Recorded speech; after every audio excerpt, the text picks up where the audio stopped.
What if the story of perfume doesn't begin in Europe? What if it begins here in India more than 5,000 years ago? And what if we have simply forgotten that story? Hello everyone. Today I want to talk about something fascinating, something beautiful and historically important: India's forgotten perfume heritage. Perfume is often associated with luxury and fashion, but behind it there is a remarkable story of science, craftsmanship and culture. When we think of perfume history, we often think of France, especially the city of Grasse, widely regarded as the perfume capital of the world. And sometimes the story goes back a little further to the Arab world and the development of distillation techniques. But the deeper story of perfume is much older. Long before the modern European perfume houses existed, a sophisticated and highly refined fragrance tradition had already developed in India. One that was deeply rooted in nature, crafted through distillation and preserved in oil. We still carry a fragment of that tradition today in what we call attar or ether. But perhaps that word no longer does justice to its depth, its science, or its heritage. And that is where a new idea emerges: JWALE. It's not just a name, it's an attempt to reclaim, redefine, and reintroduce this ancient Indian perfume tradition to the modern world. Today we will explore that forgotten story and understand why it matters even now. By the way, I should introduce myself. I am Dr. Abdul Ghafur, an infectious diseases physician from Chennai and director of Fragra Genomics. As an infectious diseases physician and as a doctor interested in body odor medicine, my professional life revolved around microbes, bacteria, fungi and viruses. We usually think of microbes only as causes of disease, but the same microbial world also produces some of the most beautiful smells in nature. For example, the oud, the divine component of perfume, oud. It forms when the agar wood tree is infected by fungi and the tree produces the aromatic resin called oud. Even the smell of first rain on earth, on the dry soil, we call it the petrichor. It comes from the compounds produced by soil bacteria. This curiosity about microbes and scent eventually led me to explore the deeper history of perfume. Before we continue, if you enjoy this kind of discussion on science, history and fragrances, please consider subscribing. It helps academic content like this reach more people. Now let me start with an interesting question. Perfume is one of the oldest cultural sciences in human history. But where did the real extraction technology begin? A growing body of historical evidence suggests that distillation-based fragrance extraction may have originated in India over 5,500 years ago. Now, whether one takes this earliest date conservatively or boldly, the essential point is clear. India belongs at the center of the global story of perfume. Ancient civilization shaped early perfumery. The Egypt created blends like kaifi, the famous ancient Egyptian fragrance, the kaifi. People even say mummies carried its scent. Babylonia developed incense rituals for temples and courts. India introduced a key idea: distillation. The most important technological breakthrough in perfume history was the ability to extract aromatic molecules through distillation. Steam distillation made it possible to separate fragrance-bearing components from flowers and plants in a controlled way. The argument of this talk is that India not only knew this technology early, but refined it into a living tradition. Archaeology from Indus Valley cultural sphere provides two interesting clues. First, the terracotta vessels analyzed by the famous historian of perfumery, Paolo Rovasti, resemble primitive distillation devices dating to the 3rd millennium BCE. Second, excavations from Indus Valley sites have also revealed small ceramic bottles and containers used for oils and aromatic substances. The fragrance knowledge in India can be traced back to early Ayurvedic traditions, which developed roughly between 2000 and 1500 BCE. Ayurvedic texts describe the use of aromatic plant materials, oils, and fragrant herbal preparations. Now, these substances were used not only for personal fragrance, but also in medicine, in ritual practices, and daily wellness.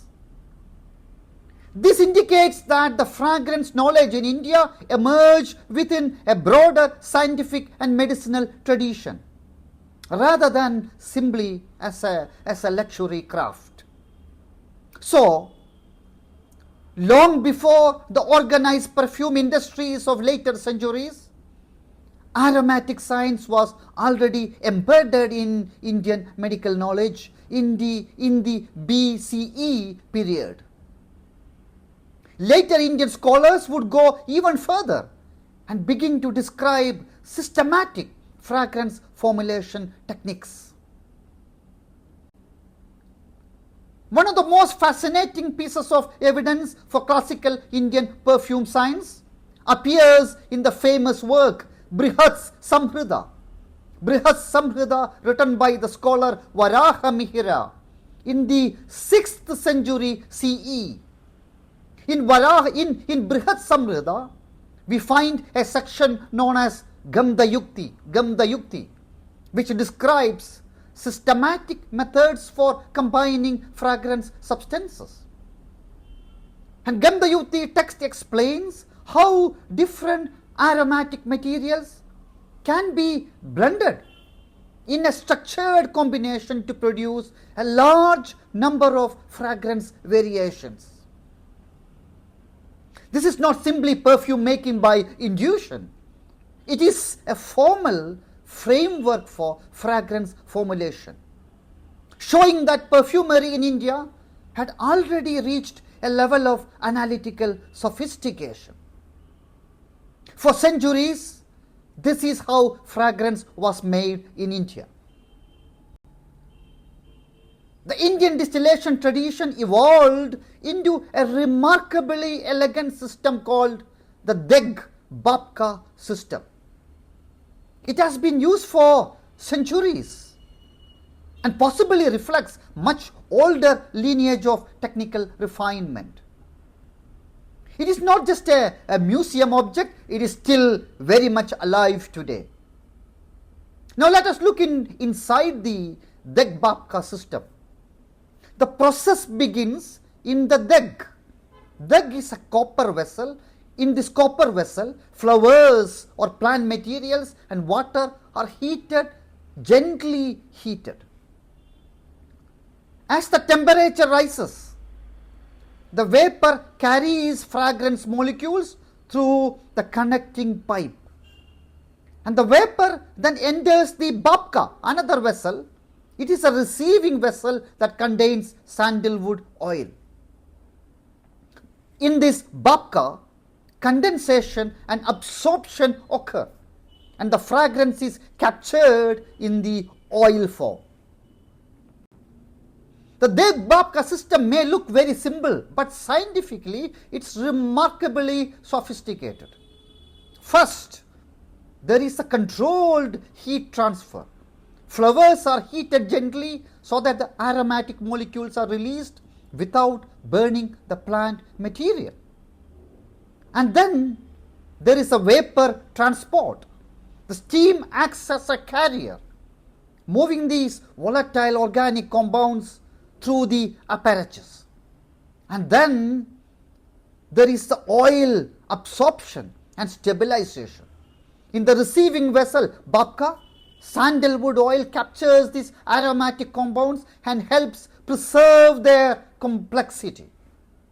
So, what appears to be a traditional craft is in fact a very carefully balanced system of physics, chemistry, and sensory engineering. One of the most remarkable aspects of Indian perfume system is the use of sandalwood oil. The sandalwood oil is not just used as a carrier. It is a natural fixative and stabilizer. Its chemical character allows it to absorb the aromatic molecules very effectively and release them gradually over time. That slow release contributes to the depth, the longevity, and the evolving character of oil-based perfume. Sandalwood oil not just carry the fragrance, it protects it, it reveals it over time. Kannauj in Uttar Pradesh, the perfume capital of India. Even today, the center of the traditional perfume production in India is Kannauj. For centuries, Kannauj has produced natural perfume oils known as athars using the traditional deg bhapka distillation system. Hundreds of small perfume units still operate in Kannauj, many run by families who have practiced this craft for generations. The apparatus may look simple, but the knowledge it is involved in it is refined and deeply technical. In classical Indian traditions, we find several distinct words describing the fragrance and aromatic substances. Gandha refers to smell or aroma. Sugandha refers to specifically to pleasant fragrance. Taila refers to aromatic oils. Arka refers to distilled plant extracts. This linguistic richness reflects the depth and sophistication of India's fragrance traditions.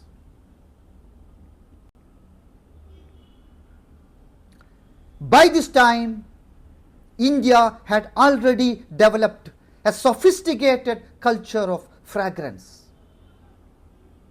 The next question is, how did this knowledge travel to the rest of the world?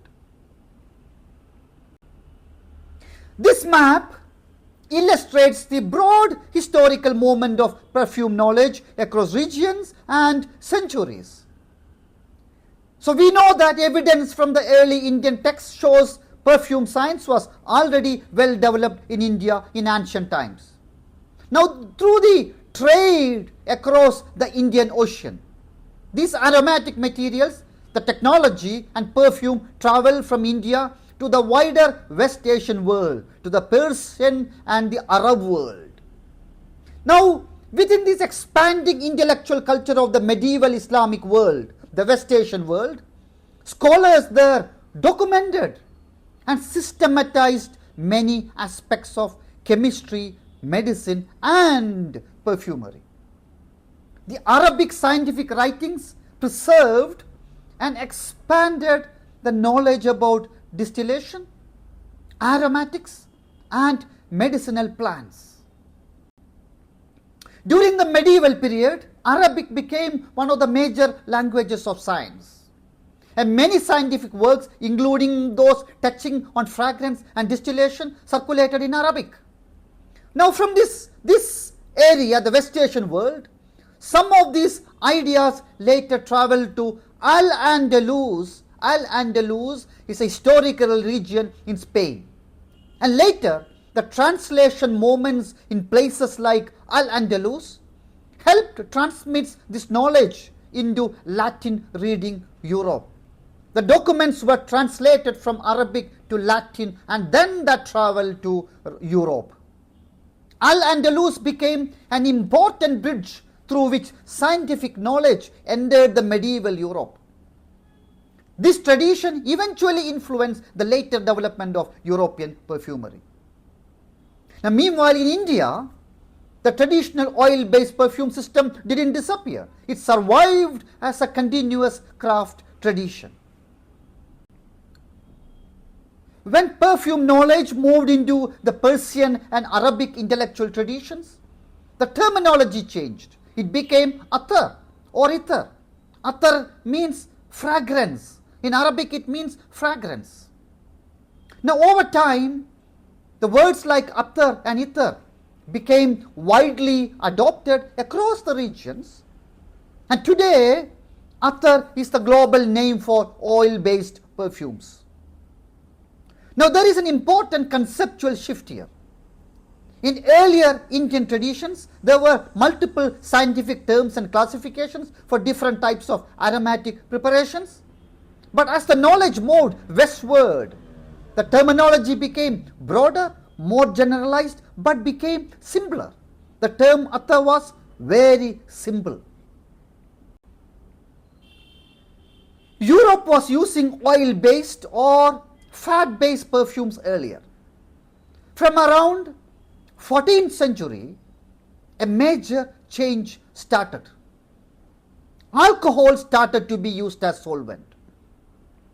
This became possible due to advances in distillation technology.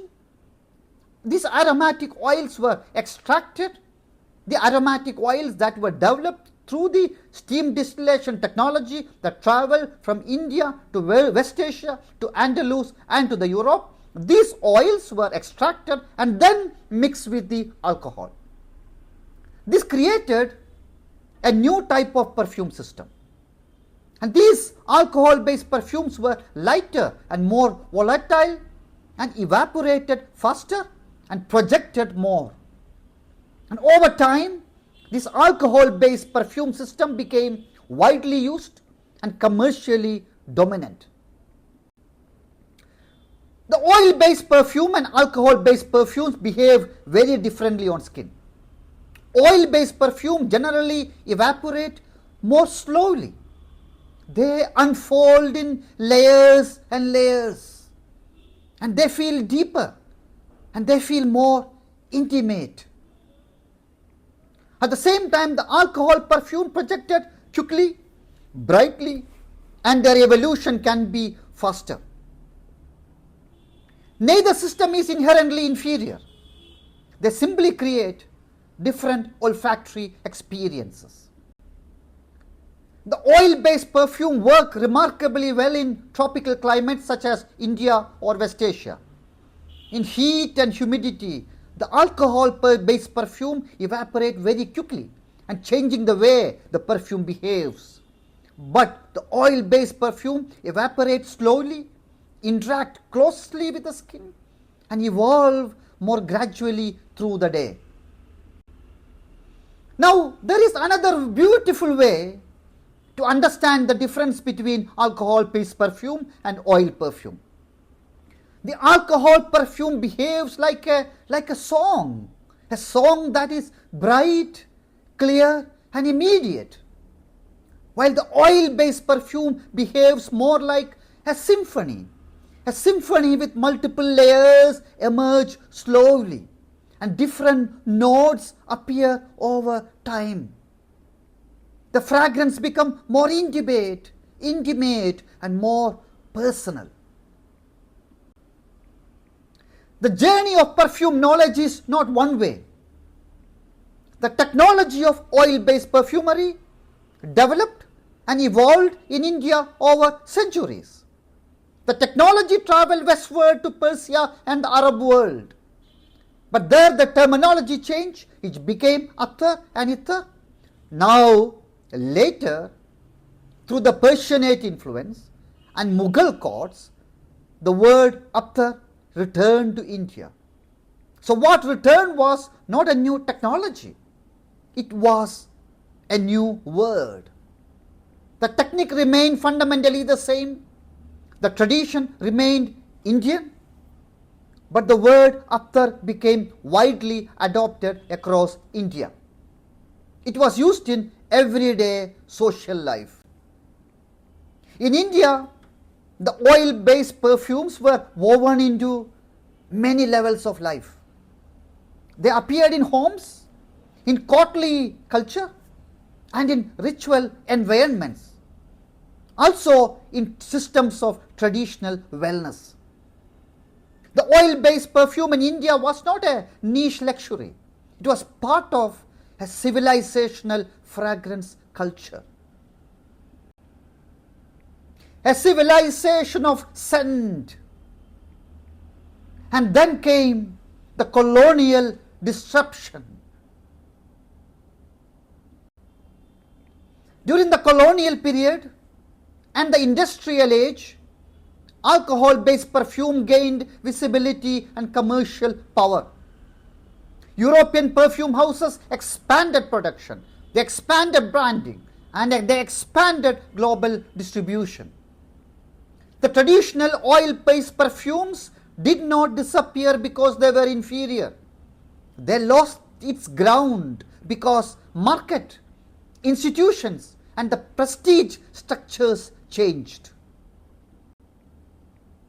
Today, especially in India, the word attar or ittar has become commercially and scientifically confusing. The same word attar may refer to expensive natural distillates on one end, and then the synthetic aroma oils, mixed blends, very low cost and cheap diluted perfume oils.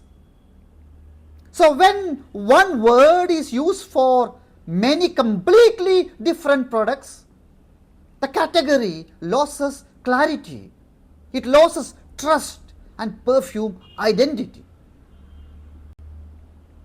It's important to clarify something at this point.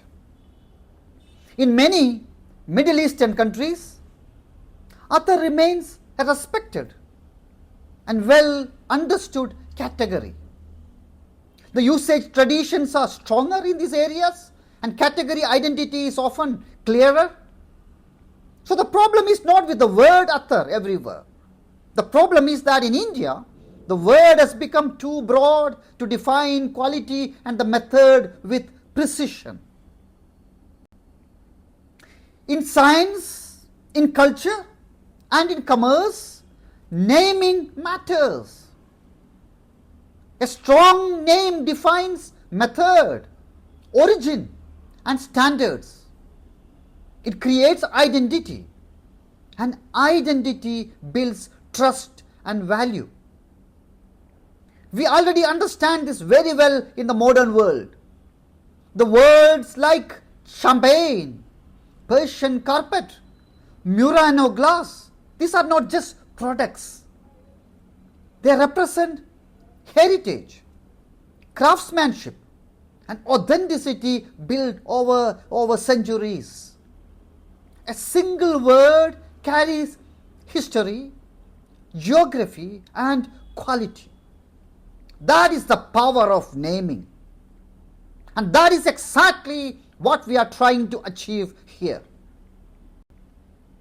To restore the clarity, I propose a new term, JWALE. JWALE originates from the Indic root JWALE. JWALE means to glow, to radiate warmth and light. From the root word JWALE comes JWALA.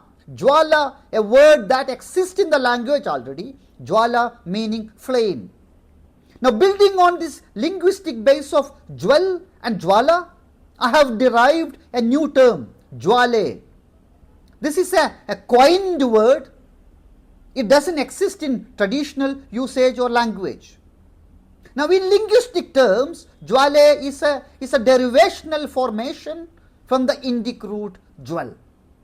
In simple terms, it means creating a new word from an existing root to express a related idea. JWALE is new in form, but very firmly rooted in Indian language and thought. JWALE reflects fragrance as something living, luminous, and revealed over time. JWALE should represent a clearly defined category. It should refer to authentic Indian oil perfume produced through steam distillation, using natural ingredients, and rooted preferably in the traditional bhapka lineage. Other perfume oils can certainly exist, but JWALE would identify a specific heritage science category with integrity and clarity. Perfume is not only culture, it's also a major global industry. The global perfume market is worth tens of billions of dollars, and India participates in this market, but its visible share remains relatively small. The traditional oil-based perfume occupies only a very small part of actual usage within India. This creates a striking contrast.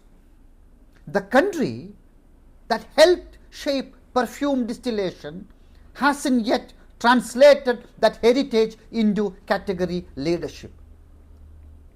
And that is not just a cultural gap, it's a market opportunity too. The world is increasingly interested in authenticity, natural products, heritage, luxury, and meaningful craftsmanship.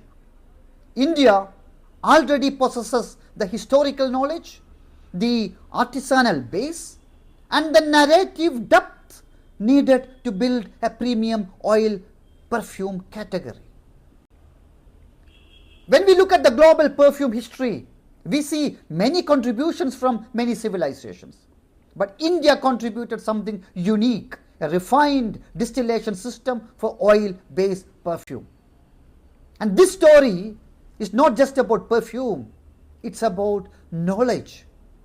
It's about the fact that the people in India's land experimented, observed, refined, and transmitted a sophisticated fragrance technology over centuries.